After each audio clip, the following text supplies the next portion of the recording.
কয়েকটা ইস্যু নিয়ে আলাপ করব, তার আগে একটা সুসংবাদ দেই, তাই না? মেলা দিন সুসংবাদ পাই না। প্রফেসর ইউনূসের নামে নাকি কেউ কটূক্তি করেছিল, তাই মামলা করে দিছে। সবাই বলেন আলহামদুলিল্লাহ। আওয়ামী লীগ কি স্ট্র্যাটেজি নিছে জানেন? তারা যেভাবেই হোক প্রফেসর ইউনূসের সরকারের ঘনিষ্ঠ হওয়ার চেষ্টা করবে। ঘনিষ্ঠ হইয়া তারা তাদের যে পজিশনগুলো ছিল প্রশাসনে, সেই পজিশনগুলো রক্ষা করার চেষ্টা করবে। মানে লাল মিয়ারে সোনা মিয়া বানাবে, আর সোনা মিয়ারে লাল মিয়া বানাবে। মাঝখান থেকে সোনা লাল হইয়া যাবে। আমি প্রমাণ ছাড়া কথা বলি না, আজ একটা সলিড প্রমাণ দিব। দেখবেন কিভাবে আওয়ামী আমলের সমস্ত সুবিধাভোগীগুলা প্রফেসর ইউনূসের সরকারের আশেপাশে আইসা ভিড়িছে, এবং কাউরে ওরা চিনতেছে না প্রফেসর ইউনূসের প্রশাসন। আসেন একটা এক্সাম্পল আজকে দেখি, এরকম অনেক এক্সাম্পল আছে, একটা এক্সাম্পল দেখব। ড্যাফোডিল আন্তর্জাতিক বিশ্ববিদ্যালয়ের বোর্ড অফ ট্রাস্টিজের চেয়ারম্যান এবং Dhaka chambers of commerce and ইন্ডাস্ট্রিজের পরিচালক এবং সাবেক সভাপতি সবুর খান এই মাল সরকারি সম্পত্তি দখল, অর্থ পাচার, অনিয়ম, ইউনিভার্সিটির টাকায় ওষুধ কোম্পানির শেয়ার কেনা, মালয়েশিয়া, আরব আমিরাতে অর্থ পাচার করছে আওয়ামী লীগের আশীর্বাদ নিয়া। এডিটর সাহেব দেখান না, ওনার আওয়ামী প্রীতির কিচ্ছা দেখান না, কয়টা ছবি দেখান একের পর এক কইরা, এটার পর একটা কইরা দেখান আর কি। আর এনা জাউরা সিল মেরে দেন প্রত্যেকটা ছবির উপরে। দেখেছেন হাসিনার মতো ফটো খিচিছে, আর সেটা দিয়ে ওর আকাম জায়েজ করিছে। এখন দেখেন ওই প্রফেসর ইউনূসেরও ছাড়ে নাই, উঠিও গিয়া ফটো খিচিছে। দেখেছেন আমি কইছিলাম না আরেক এপিসোডে যে প্রফেসর ইউনূসকে এই সমস্ত সুযোগ সন্ধানীর হাত থেকে রক্ষা করার দায়িত্ব হচ্ছে ইন্টেলিজেন্সের। ইন্টেলিজেন্স ওনার চারপাশে ঘিরা থাকে, ওনার উপদেষ্টারও দায়িত্ব আছে, তাই না? ওই প্লেনে তার প্রফেসর ইউনূস একা যায়নি, আরো অনেকে গেছে। সরকারের সুবিধাভোগী যারা হাসিনা সরকারের, তারা প্রফেসর ইউনূসের ধারে কাছে ঘেঁষতে দেওয়া যাবে না। এটা একটা পলিসি হিসাবে প্রফেসর ইউনূস বলে দিবেন, আমি এটা বলছিলাম না। হ্যাঁ, কিন্তু প্রফেসর ইউনূস যেহেতু গো ধরিছেন বাচ্চা পোলাপানের মতো, যে আমার কথা শুনবেন না, তাই এ ধরনের ঘটনা ঘটতেই থাকবে। দেখেন স্যার কাল লগে ফটো খিচিছেন, দেখেছেন ওই আপনারে বেচবে। যারা সুবিধাভোগী সরকারের এবং যারা সরকার এবং রাজনীতিবিদ, তাদের ট্যাক্স ফাইলগুলি আমি ব্যবসায়ীদের অনুরোধ করব, কারণ ব্যবসায়ীদের ট্যাক্সের কারণেই কিন্তু সরকার টিকে থাকে। সুতরাং যারা সুবিধাভোগী তাদের ট্যাক্স ফাইলগুলি যদি এখন খোলা হয় এবং সেখানে তাদের ট্যাক্স ফাইলের সাথে অসামঞ্জস্য যে সম্পদগুলি থাকবে সেগুলো সরকারি কোষাগারে জমা করা হোক এবং বাজেয়াপ্ত করা হোক। ওরা তো আপনি ধরবেন টাকা পাচারের জন্য, ওই আপনার প্লেনের সিটের পাশে আসে কিভাবে? আপনি এখন একটা রাষ্ট্রের নির্বাহী, আপনি গ্রামীণ ব্যাংকের এমডি না, বা ইউনিট সেন্টারের প্রধান না, আপনার একটা পজিশনের ভার আছে না? আপনার আশেপাশে যারা আছে তারা ভাল শুন। এই যে দেখেন তৌহিদ সাহেব গিয়া বসিছে ওই ওরই মিটিং এ বসিছে, দেখেছেন তৌহিদ সাহেব এইসব ধান্দাবাজির অনুষ্ঠানে না গেলে হয় না। আপনি গেছেন জাতিসংঘের সাধারণ পরিষদে, আপনি যদি কাজ খুঁজে না পান ওইখানে, এটা আপনার প্রবলেম। ওইখানে তো মেলা কাজ, ওইখানে আপনার নিঃশ্বাস ফেলার কথা না। কাজ খুঁজে যদি না পান তাহলে জ্যাকসন হাইটে যান, সাধারণ বাংলাদেশিদের সাথে মিশেন, কথা বলেন। ধান্দাবাজদের সাথে ঢলাঢলি করেন কেন? আমি আপনার জায়গায় থাকলে কি করলাম ইনি জানেন? ওই টাইমটায় যদি আমার কোনো কাম থাকতো না বা কাম খুঁজে না পাইতাম, তাহলে আমি কি করতাম? আমেরিকাত গেছি তো, ওই যে ইলিয়াস, কনক সারোয়ার, শাহেদ আলম, মুনির হায়দার, জ্যাকব, নাজমুস সাকিব, টিটো, এই সবাই ডাকতাম, ওদের সাথে একটু কথা বলতাম। একসাথে যদি খাবার পাই একটা লাঞ্চ টাঞ্চ করলাম ইনি, বা ডিনার করলাম ইনি, ওদের বিপ্লবে কন্ট্রিবিউশনের জন্য ধন্যবাদ জানাইতাম। উঠি যা নিয়ে আলাপ করেছেন, যা আউটপুট হয়েছে না ওই ভালসুনদের সাথে, ধান্দাবাজদের সাথে, তার সাথে 100 গুণ আউটপুট বেশি পাইতেন এদের সাথে যদি আলাপ করতেন। কারণ ওরা জানে দেশের জন্য কি দরকার। দেশ নিয়ে এরা সারাক্ষণ ভাবে, ধান্দা করে না কেউ। ইলিয়াস উবের চালায় পেট চালানোর জন্য, ধান্দা করে না। এরা পিওর মানুষ, দেশের কাছে কখনো কিছু চাইবে না, দিবে, শুধু দিছেও, এবং সেই জন্য মানুষের ভালোবাসা পাইছে এই লোকগুলা। এইবার আসেন আমেরিকা প্রশ্ন। আমি যেহেতু কইছি যে আমেরিকার বলয় ঢুকে দিচ্ছে প্রফেসর ইউনূস, এটা মেলাজন মাইন্ড করেছে, তো কেন আমেরিকার ব্লকে আমাদের যাওয়া উচিত না, আসেন সে বিষয়টা আলাপ করি। আমি প্রথমে বলি, বাংলাদেশকে আমেরিকা, ইন্ডিয়া, চীন কোন ব্লকেই যাওয়া উচিত না। তার একটা স্বাধীন পররাষ্ট্রনীতি অনুসরণ করা উচিত। কিন্তু আমেরিকা প্রশ্নে আমাদের আলাদাভাবে বিষয়টা বুঝতে হবে। কেন বুঝতে হবে সেই বিষয়টা আসেন একটু বিস্তারিত আলাপ করি। এর কারণটা হইতেছে ভারত প্রশ্ন। কেন ভারত প্রশ্ন? ভারত আর আমেরিকা পুটকিতে খাতির আছে, বুঝছাও? এই জন্যে আমেরিকাকে আমি আস্থায় নিতে পারি না। কেন পারি না? আর একটু ব্যাখ্যা করে বলা দরকার। পুটকিতে ক্যাঙ্কা খাতির। বাংলাদেশের স্বনির্ভর পররাষ্ট্রনীতি অনুসরণে ভারত হইল সবচেয়ে বড় প্রতিবন্ধক। সেই আমাদের 1971-এ মুক্তিযুদ্ধের সময় থেকে ভারত নানাভাবে আমাদের স্বাধীনতা সার্বভৌমত্বকে অস্বীকার করেছে। প্রবাসী তাজউদ্দিন সরকারকে স্বীকৃতি দেওয়ার আগেই ভারত তাকে বাধ্য করেছে 25 বছরের একটা গোলামী চুক্তি সম্পাদনে, যেটা স্বাক্ষর করার পরপরই অস্থায়ী রাষ্ট্রপতি সৈয়দ নজরুল ইসলাম অজ্ঞান হইয়া পড়ে গেছিলেন। জানেন এটা? ওসমানী ওনারা কইছিল আপনি দেশ বেঁচে দিলেন এইভাবে। গত 15 বছরে আমরা দেখছি বাংলাদেশে একটা ভৃত্য সরকারকে বসায় রেখা, দিল্লির দাসীরে বসায় রেখা ভারত কিভাবে আমাদের স্বাধীনতা সার্বভৌমত্ব আঞ্চলিক অখণ্ডতা বিপন্ন করেছে। এখনো ইন্ডিয়া হাসিনারে রাখিছে, তাই না? ওরা আশ্রয় দিছে, তাই না? ও পালিচ্ছে, তাই না?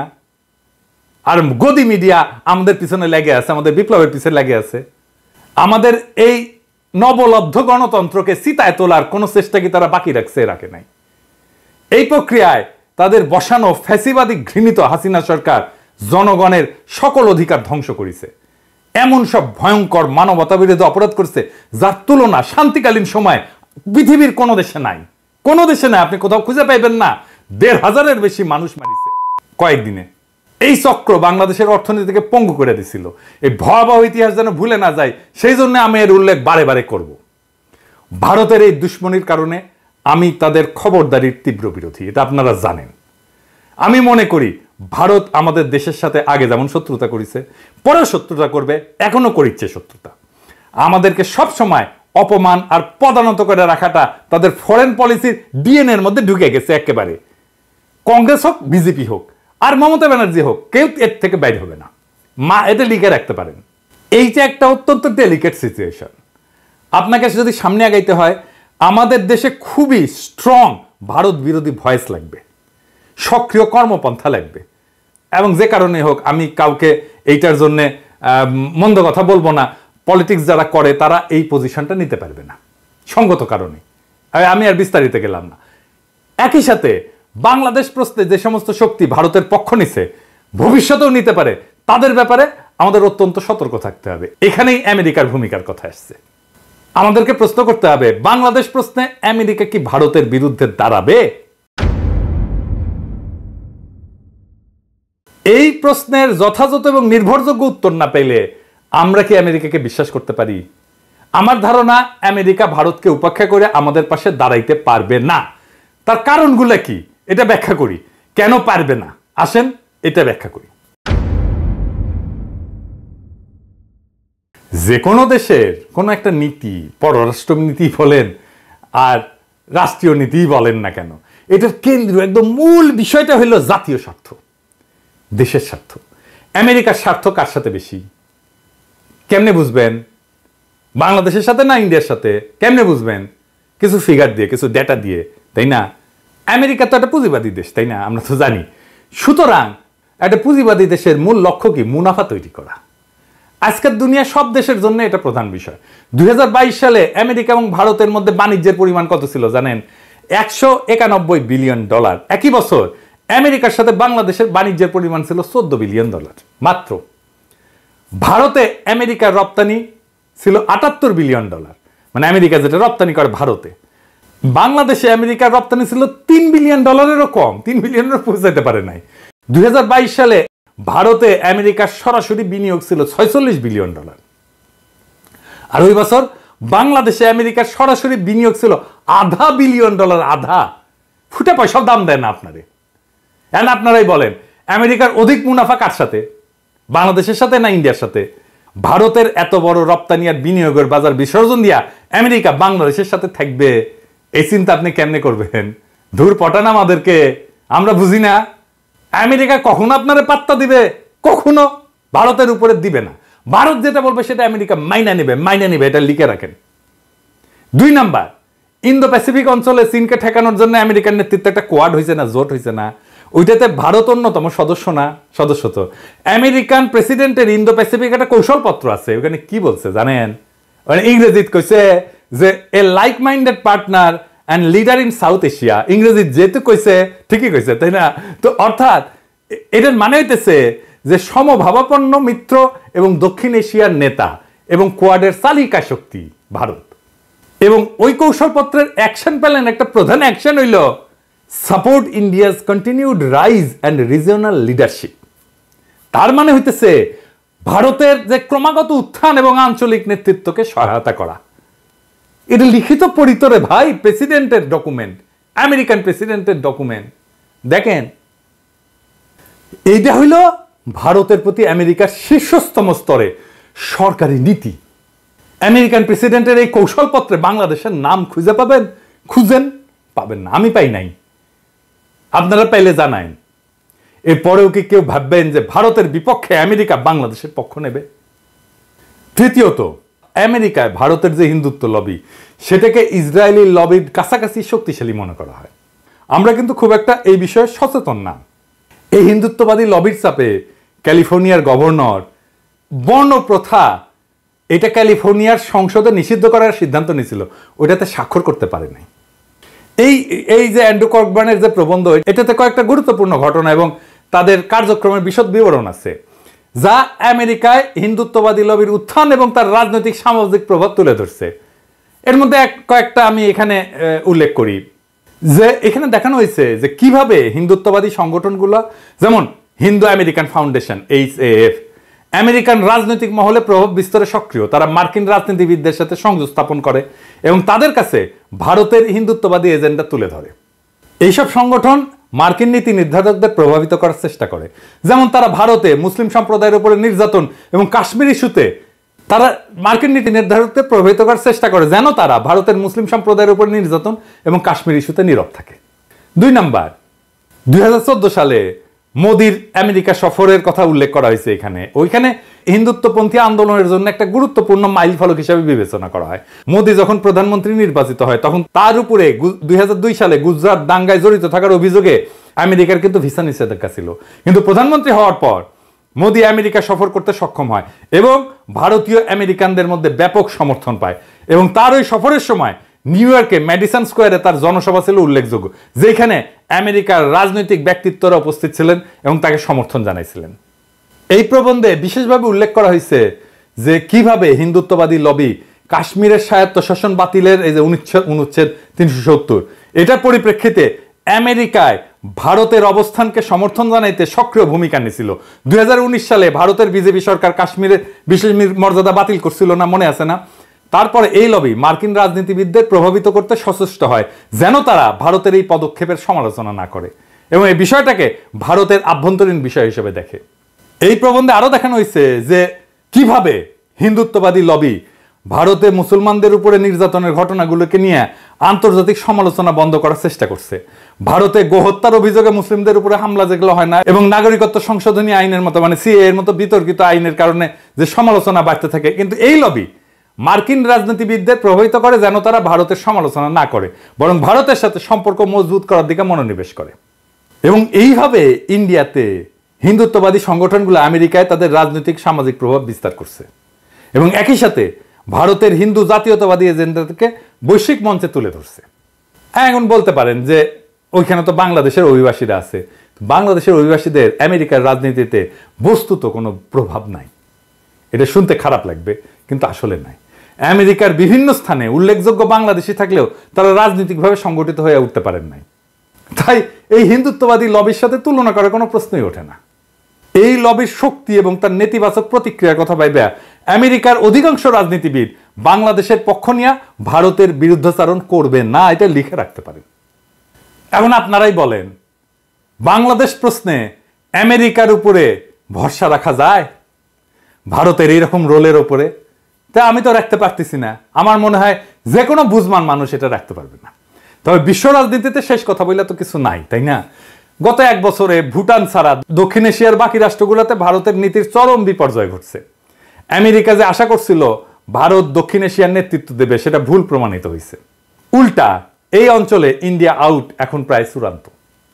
এই অবস্থায় আমেরিকা হয়তো তার নীতি পর্যালোচনা এবং পুনর্বিন্যাস করতে পারে এবং এই প্রক্রিয়ায় বাংলাদেশ সহ অন্যান্য দক্ষিণ এশীয় দেশগুলোর সাথে তারা আরো সরাসরি সম্পর্ক স্থাপনের প্রয়োজনীয়তা অনুভব করতে পারে।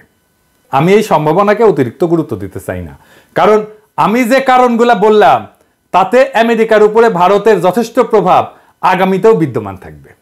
এই কারণেই ডোনাল্ডকে দিল্লি হয়ে ঢাকা আসতে হয়, বুঝো নাই? এই জন্যে। তবুও তর্কের খাতিরে যদি ধৈরাও নি যে আমেরিকা বাংলাদেশের সাথে আরো নিবিড় সরাসরি সম্পর্কের উদ্যোগ নিবে, তাইলে আমাদের দুই কান কথা আছে। কি কথা? তাইলে আমি আমেরিকাকে বলবো যে আমাদেরকে দক্ষিণ কোরিয়া বা দ্বিতীয় বিশ্বযুদ্ধের পর জার্মানিকে যেরকম ডিল দিছিলেন, আমাদেরকে ওইরকমকে ডিল দিতে হবে, তাইলে আমরা বাধা দিব না। আপনারা তো চীন থেকে বিশাল পরিমাণে বিনিয়োগ সরাই নিচ্ছেন অন্যান্য দেশে, তাই না? তো বাংলাদেশে তার একটা বড় অংশ নিয়ে আসেন, আমরা জিন্দাবাদ দিব, আমেরিকা জিন্দাবাদ। আমাদের তরুণদের মেধা এবং বীরত্ব তো সারা দুনিয়া দেখছে, তাই না? আপনারাও দেখেছেন। আগামী দিনের যে প্রযুক্তি ভিত্তিক যে বিশ্ব অর্থনীতির উন্মেষ ঘটছে, তারাও যেন সফলভাবে অংশ নিতে পারে, তার জন্যে অ্যাকশন প্ল্যান করেন। আপনারা সরাসরি এবং আপনাদের মিত্রদের মাধ্যমে আমাদের অবকাঠামোতে বিনিয়োগ করেন, যাতে আমরা একটা বিশ্বমানের লজিস্টিক ব্যবস্থা দ্রুত গড়ে তুলতে পারি। আমাদের সামরিক বাহিনীর শক্তি এবং সামর্থ্য যথেষ্ট পরিমাণে বৃদ্ধি করার একটা কার্যকর কর্মসূচি আমাদের সাথে বৈশা প্রণয়ন করেন এবং বাস্তবায়ন করেন। এই কাজগুলো করতে আপনাদের খুব বেশি যে খরচা হবে তা কিন্তু না, বরং একটা দ্রুত বর্ধনশীল বাংলাদেশ আপনাদের বাণিজ্য এবং বিনিয়োগের উল্লেখযোগ্য একটা ডেস্টিনেশন হতে পারে। আমাদের মুক্তিযুদ্ধের সময় আমাদের গড়ায় এশিয়ায় আমেরিকার অন্যতম মিত্র দক্ষিণ কোরিয়ার গড়ায় থেকে খুব একটা কম ছিল না। আজ তারা কোথায় উঠে গেছে, আর আমরা 90 দশকে উঠতি এশিয়ান টাইগার হিসেবে স্বীকৃতি পাইছিলাম। গত 15 বছরে হাসিনার দুর্নীতি আমাদের প্রবৃদ্ধির 2 থেকে 3% খাইয়া ফেলছে প্রত্যেক বছরে। এইরকম দুর্নীতি না থাকলে আমরা ডাবল ডিজিট গ্রোথ করতাম সহজেই। ভেবে দেখেন, বিশ্বের 8ম জনবহুল এই দেশটা আগামী 10 বছরে কোথায় চলে যেতে পারে। তাতে আমাদের লাভ তো বটেই, আমেরিকারও লাভ। আমেরিকা আমাদের এই অভিযাত্রার সঙ্গী হইলে আমরা নিশ্চয়ই তাকে স্বাগত জানাবো। আমেরিকাকে বলবো, ভারতের প্রবল চাপের সামনে আপনারা স্থির হইয়া দাঁড়ায় থাকতে পারেন নাই। গত নির্বাচন এটা প্রমাণ। আমাদের অনেক আশা দিয়া শেষ পর্যন্ত হাত ছেড়ে দিছিলেন। আমরা এত জীবন, এত রক্ত, এত অশ্রু বিসর্জন কইরা গণখুনি হাসিনা এবং তার প্রভু ভারতকে হটাই দিলাম। আপনারা আবার আমাদের হাত ছেড়ে দিবেন না, দিয়া ভারতের কাছে ফেলে যাবেন না, সেই ভরসা আমরা কি করে করব? তখন তো আমাদের যেই লাউ সেই কদুর মতো অবস্থা হবে। এত কিছুর পরেও আপনারা যদি আমাদের সাথে সৎ বিশ্বাসে দীর্ঘমেয়াদী পারস্পরিক লাভজনক সহযোগিতার কাঠামোয় কাজ করতে চান, আমরা প্রস্তুত। কিন্তু আমাদের ডিল দিতে হবে দক্ষিণ কোরিয়ার মতো অথবা দ্বিতীয় বিশ্বযুদ্ধোত্তর জার্মানির মতো। এই ব্যাপারে আমরা টনটনা, কোনো ছাড় নাই।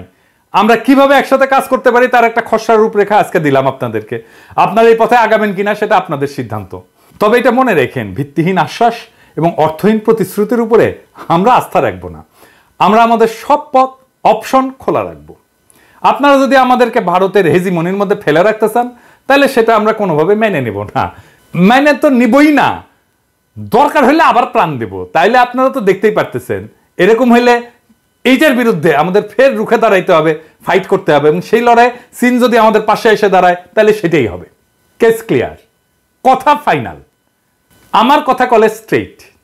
আমি কোনো হাঙ্কি পাঙ্কির মধ্যে নাই, আমি কোনো যদি কিন্তুর মধ্যে নাই। আমি এই প্রসঙ্গে মাহমুদুর রহমানের একটা কথা আপনাদের বলতে চাই। কুষ্টিয়ার আদালত প্রাঙ্গণে ছাত্রলীগের হামলার পরে রক্তাক্ত হয়ে বলছিলেন, আমি একাই ভারতের আগ্রাসনের বিরুদ্ধে দাঁড়াবো, লড়াই করব। এই লড়াই কিন্তু উনি একা করেন নাই। এই লড়াইয়ে যে দ্বীপ তিনি জ্বালায় গেছিলেন, সেটা দাবানল হয়ে ছড়ায় গেছে সারা দেশে। আমেরিকা যদি মনে করেন সামে সিকনে আপনাদের এজেন্ডা বাস্তবায়ন করে ফেলবেন, তাহলে মনে রেখেন সেই স্বপ্ন দুঃস্বপ্নে পরিণত হবে। আমি এপিসোডগুলোতে একটা শহীদের গল্প বলি। আজকে যে গল্পটা বলবো সেটাও খুব মহাকাব্যিক গল্প, খুবই বেদনার গল্প। আসেন সেই গল্পটা শুনি। পুলিশের সন্তানের রক্ত আর আমাদের সন্তানের রক্ত এই বিপ্লবের মাটিতে আজ একাকার। বিপ্লবের মঞ্চে রাজারবাগের উপপরিদর্শক ময়নাল হোসেনের ছেলের রক্তও একাকার হয়ে গেছিল। আমরা পুলিশকে অনেক সময় শত্রু বলে মনে করি। হারুন, মনিরুল, বিপ্লবদের দেখেই এই ধারণাগুলি আমরা গড়ে তুলি। কিন্তু এই বিপ্লবের আর এক প্রান্তে ময়নালের মতো পুলিশ কর্মকর্তাও আছেন, যাদের সন্তানও সেদিন শহীদের তালিকায় নাম লিখিয়েছিল। সেদিন ছিল শনিবার। ঢাকা মেডিকেল কলেজ হাসপাতালের ওয়ার্ডগুলোতে ময়নাল হোসেন আর তার স্ত্রী ছোটাছুটি করছিলেন। হাতে তাইমের ছবি। তাইম ময়নাল হোসেনের ছেলে। কেউ কি দেখেছে তাদের 17 বছরের ছেলেকে? ঘুরছিলেন, ছুটছিলেন, হতাহতের তালিকায় নাম খুঁজছিলেন। কিন্তু যখন একজন সাংবাদিক ছবি দেখে মর্গে খুঁজতে বললেন, তখন তাদের দৌড় থামল না, সেই দৌড়ে চলে গেলেন লাশ ঘর পর্যন্ত, মর্গে। যখন মর্গের দরজা খুলল, তারা দেখলেন তাইম ছররা গুলিতে রক্তে ভেজা দেহ নিথর হয়ে শুয়ে আছে। ময়নাল স্তব্ধ হয়ে দাঁড়িয়ে গেলেন, আর তার স্ত্রী চিৎকার করে উঠলেন, ও আল্লাহ, আমার পোলারে কে মারলো? তুই আমারে না বইলা কেন বাইর হয়েছিলি?